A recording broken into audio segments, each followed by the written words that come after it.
In the vibrant city of Chroma, where color was currency and artistry was revered, lived a master weaver named Ilara. Ilara was a woman in her late 40s, with a graceful but weary posture. Her hair, once raven black, was now streaked with elegant silver threads, always pulled back into a practical but messy bun held by a stray paintbrush. Her most striking feature was her eyes, the color of warm amber, which held a deep sadness despite her skill. Her hands, though stained with dyes, were nimble and strong, capable of creating tapestries that seemed to capture light itself. She always wore a simple, undyed linen smock over her clothes, a blank canvas in a world of color. Ilara's apprentice was Kale, a young man of 18 with boundless energy and a mop of unruly chestnut curls. He was tall and lanky, often tripping over his own feet in his enthusiasm. His face was dotted with a constellation of freckles across his nose and cheeks, and his green eyes sparkled with a thirst for knowledge. Unlike Ilara, he wore a brightly patched tunic, a mosaic of his own failed experiments with dye. The story begins when a mysterious client, Lord Theron, arrives at the workshop. Lord Theron was a tall, imposing figure, with a stern, angular face and hair the color of iron, swept back from a high forehead.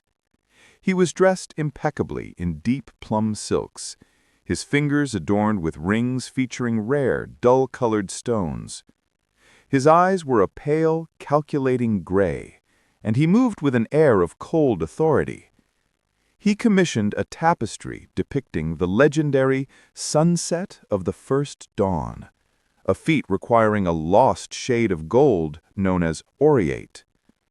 Ilara, desperate for the commission, agreed. But as she and Kale worked, they realized the impossible. Without the aureate hue, the tapestry would be lifeless. Kale, with his untamed curiosity, suggested seeking out Anya, the reclusive dye mistress who lived in the Whispering Woods. Anya was an elderly woman with skin like wrinkled parchment and a shock of brilliant white hair that flowed freely round her shoulders. She was small and hunched, but her eyes, a piercing sapphire blue, missed nothing. She was always surrounded by baskets of strange roots and petals, her fingers permanently stained a rainbow of colors. With Anya's cryptic guidance and Kale's innovative spirit, he discovered that the aureate hue wasn't a single dye, but a blend of resilience, a tough root, joy, a yellow petal, and hope, the first light of dawn on a dewdrop. They succeeded. The finished tapestry was more magnificent than anyone could have imagined. Lord Theron, upon seeing it, was speechless, his cold demeanor melting into genuine awe. He revealed he had sought the tapestry not for wealth, but to remind the city of a beauty it had forgotten. Ilara learned that true mastery lay not in hoarding knowledge, but in collaboration. Kale earned his place as a true artisan, and the workshop of Chroma once again became a beacon of shared creativity.